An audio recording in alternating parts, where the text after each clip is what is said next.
Voilà pour l'entrée bien sûr des Bastiacci et puis bien sûr des Cristoliens. Les Bastia qui vont évoluer en couleur blanche, à dominante de blanche, le maillot extérieur et puis le maillot traditionnel pour l'US Créteil Lusitanos dans ce maillot à dominante de bleu bien sûr et aux manches jaunes.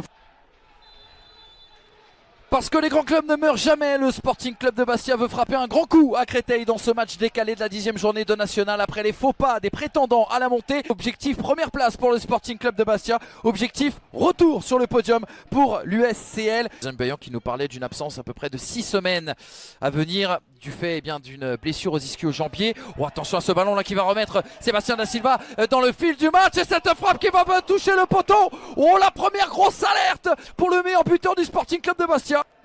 Toujours troisième corner frappé côté gauche. Là on va aller chercher le deuxième poteau où il y avait la présence notamment d'Anthony Robic qui va essayer de se défaire du marquage. Oh, c'était jeté là du côté de Ducrot, c'est peut-être pas terminé avec Da Silva à la retombée. Le ballon qui a été retouché par Vincent, oui. Frappé par Guidi mais arrêté surtout par Véron et position de hors-jeu.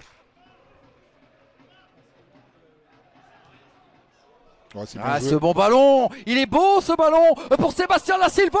Ouf, il y avait la puissance. Il y avait peut-être une position d'hors-jeu aussi également au départ de l'action. Vincent, on va non, voir je ça. pense pas qu'il soit hors-jeu derrière. En fait, c'est juste signaler le 6 mètres. Mais encore une fois, Silva comme ça, il est dans ses déplacements. Da Silva, je le trouve vraiment super intelligent. Et ça va pouvoir repartir pour Batista. Et c'est la pause ici à Duvauchel, 0-0 entre l'US Créteil Lusitanos et le Sporting Club de Bastia. Quelle domination bastiaise on peut le dire Vincent sur ces 45 premières minutes. Le voilà Kevin Chour, l'ancien de l'US Avranches-Mont-Saint-Michel notamment, l'ancien du Paris Saint-Germain aussi qui va aller frapper, prendre sa chance pied gauche mais la frappe un peu trop écrasée. Ouais, c'est dommage que la frappe soit un peu trop écrasée. Parce qu'on avait vu... Alors, on va laisser finir là. Ouais, attendez, on va revenir au jeu tout de suite là parce que voilà, Kevin Farad, le petit extérieur. Oh, ça va venir mourir dans l'embut. Mais quelle action, quelle occasion pour les Cristoliens. C'est la première, d'ailleurs il aura fallu attendre 48 minutes. Salamonge. Désormais Anthony Robic en position basse mais qui va trouver Vincent. Ce ballon va sortir. Non, il n'est pas sorti. On n'a pas levé le drapeau. Ducrot qui va essayer de se saisir de ce ballon qui a pu décaler. Sébastien Da Silva, la frappe derrière d'Anthony Robic. Et là on va suivre ce corner frappé par Salamonge, justement pied droit, trajectoire sortante au premier poteau, oui. La tête de Sébastien Da Silva, Doumé Guidi, une première fois, une deuxième fois, et finalement c'est Stéphane Véron qui va se saisir de ce ballon. Waouh, c'était chaud à nouveau. Ouais, alors que là il y a 5 minutes de jeu, on a déjà eu beaucoup plus d'occasions qu'en première mi-temps, donc là vraiment ça promet. Et pour en revenir à encore une fois un corner ou corner Bastier qui a mis à mal la défense cristolienne, là c'est quand même un triple arrêt de Véron. Vraiment imposé comme un titulaire indiscutable. Je vous l'ai dit depuis la redescente du club en National 2.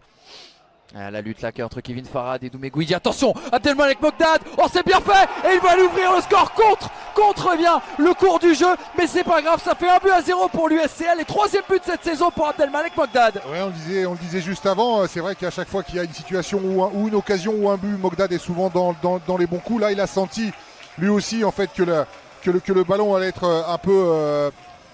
Il y a eu une petite erreur défensive de la part des Bastiers et c'est lui qui a déboulé derrière pour dribbler et mettre le plat du pied et battre Vicenzi. Oh, attention à ce ballon là. Ouais, c'était bien fait. Safarad qui va trouver Mogdad, attention. Et là voilà la sanction, le doublé pour Abdelmalek Mogdad. Et ça fait désormais 2-0 pour l'USCL. Encore une fois, on tergiverse un peu côté Bastier. Et puis derrière, c'est Mogdad qui reproduit la même que sur son premier but. C'est-à-dire il bénéficie d'une petite erreur et derrière il laisse aucune chance à Vicenzini. C'est Kemper je crois il me semble, oui c'est ça.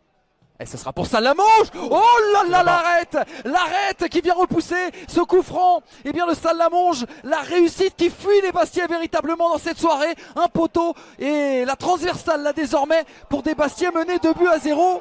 Et attention, ça va repartir pour les Cristoliens avec Pereira qui va trouver là sur le côté. C'est Kevin Farad qui va prendre sa chance. Oh, quelle action. Peut-être la deuxième chance pour Kevin Farad. Oh, il avait croisé cette fois-ci et c'est à côté. Quasiment à chaque fois le même but. Et regardez, il est encore dans ses œuvres, il vient de passer Kemper. Mogdad dans la surface de réparation. Il va attendre avant de centrer vers Kevin Farad. Le nouvel arrêt de Vincenzini. Et Maguette Diong qui va essayer de remonter tout son bloc. Fini, je crois. Et c'est terminé, fin de série pour le Sporting Club de Bastia qui restait sur 4 matchs sans avoir perdu. Deuxième défaite de la saison pour le SC